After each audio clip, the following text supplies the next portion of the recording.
you know, reavers. He could have a robotics facility behind his front door that he's going to go for some quick reavers or something instead, which is, you know, something that he might actually expect, given the fact that he didn't see any other tech. He saw some gateways going down, but that's pretty standard at any occasion.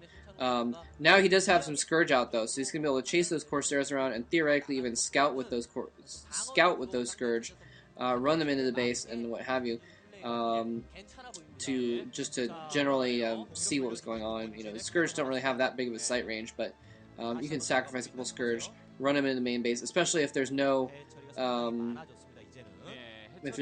in the main. It makes it really easy. Oh wow. That Corsair has some balls right there, running right past some Scourge, attacking Overlords. Although it appears that GoRush is not really paying attention.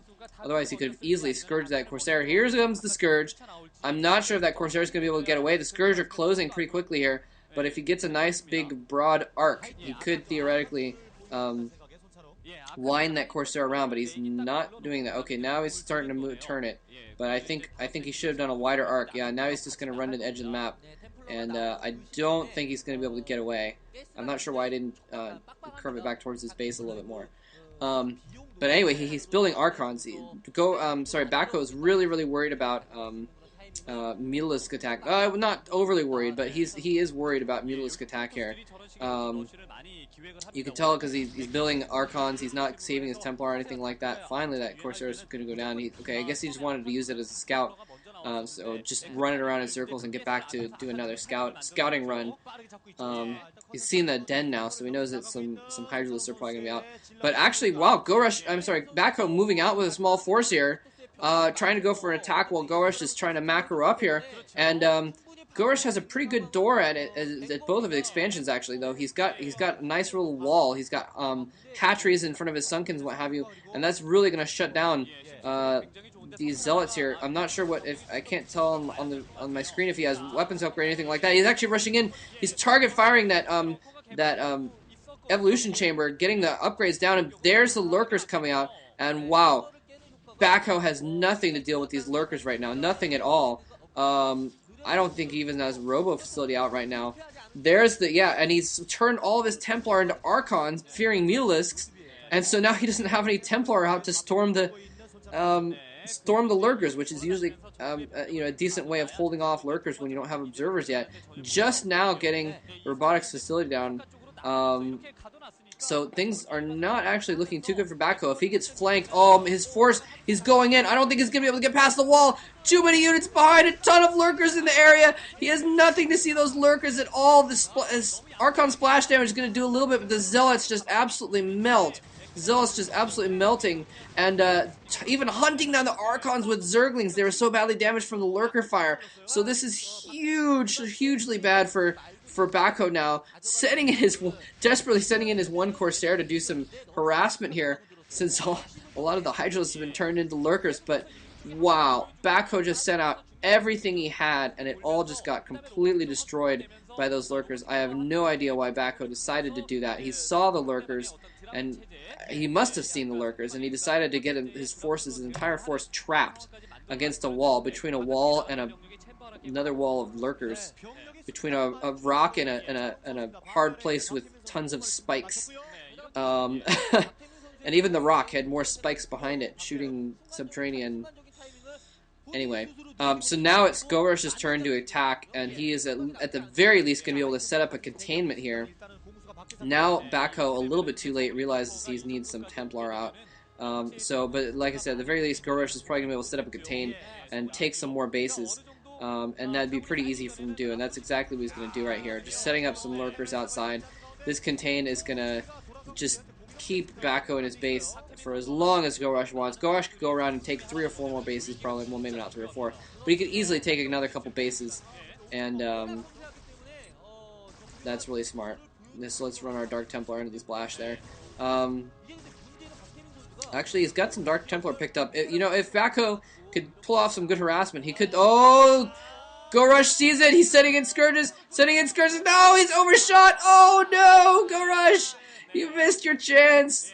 The shuttle is out. The Scourges are giving chase, but I think if Backho is paying attention, he's going to be able to drop those Dark Templar out. He gets both the Dark Templar out, so they're out at least. But that does mean that Backho, that GoRush knows what's coming, and he's going to fully expect it, and be able to put overlords wherever he needs them, and block any attacks. And he's not going to be able to just drop those Dark Templar in the main base or anything like that. So there's the 4th base up for GoRush. He's really just teching like crazy. Greater Spire going down, along with the Defiler Den. So GoRush, really, he knows how much of an advantage he has at this point, and he's just gonna milk it and just go crazy with the tech. Just wow, this Dark Templar is getting swarmed. Observers and Templar are finally out for Backho, and he's been building up Dragoons, but you know, now he's got a ton of Dragoons and Templar, which is good for Lurker Ling, but it's not going to be good for whatever Backho comes out with next, you know? And I'm not sure why he... Well, okay, never mind. He's softening up the Lurkers for the Dragoons to move out. But now, well, yeah, Lings are going to be able to eat those Dragoons, although the Storm are going to be able to hold them off pretty easily, so that's not going to be too big of a deal, actually.